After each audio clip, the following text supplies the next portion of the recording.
Hello, this is Adrienne Linton speaking. This is my how-to video regarding watercolor brush techniques.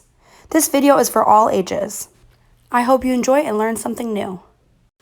To begin, you will gather some materials. The materials needed include a watercolor paintbrush, a palette to place your water and watercolor paints, a glass of water or cup,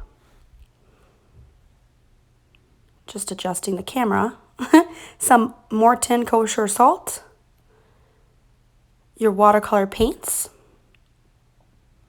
and a resistant. There's frisket and an oil crayon, or you can even use a candle, paper towels, and some tape.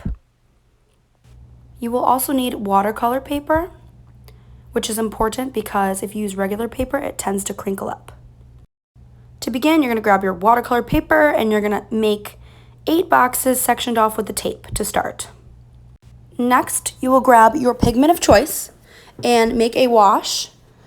The first one is a flat wash, which is just a layer of one color, an even layer.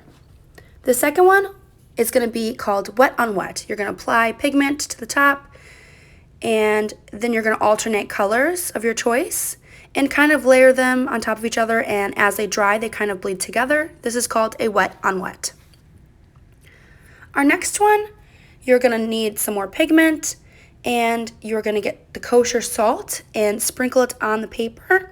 I'm applying a little bit darker of a color so that way when the salt settles, you will see how it dries and collects the pigment in those salted spots. Our next one, we're going to get the frisket, which is a resistant, and I'm just going to squiggle it on for the purpose of this video to show you that when you paint over that after it dries, you can peel that off and it will have white space behind. Now the next one I just did was oil pastel, and that's also a resistant to the watercolor and water. As you can see, right where I drew the lines, the watercolor paint has been totally resisted. The next technique is you're going to get your brush as dry as you can, and this is called dry brushing. My paintbrush, as you can see, I just dipped it in the water, which you kind of want it all the way dry, but I was just trying to clean the brush. And it gives it a nice textured quality on the paper if you're doing plants, grass, trees, or any textures. Now this next one is called a graded wash, and what you're going to do is you're going to apply I'm rinsing off my brush here, a wash of just water, a light layer, and you're going to go in there with the pigment and paint all the way down without re-dipping your brush.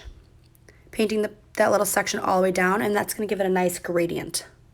For this last section, I'm going to show you what's called glazing. I'm going to make different stripes of different lightnesses of color, and then I will be using another color after it dries, to go over those sections and to see how the colors layer on top of one another.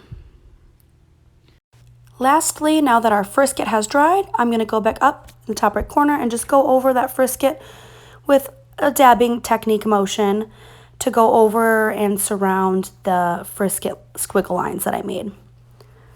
So at the end of this frisket one, once the paint dries and it's not shiny, no longer shiny, it just soaks into the paper, what I do is you peel off with a rubber cement eraser or even with your fingers, and you just peel it off. So there you have it, 8 new techniques: flat wash,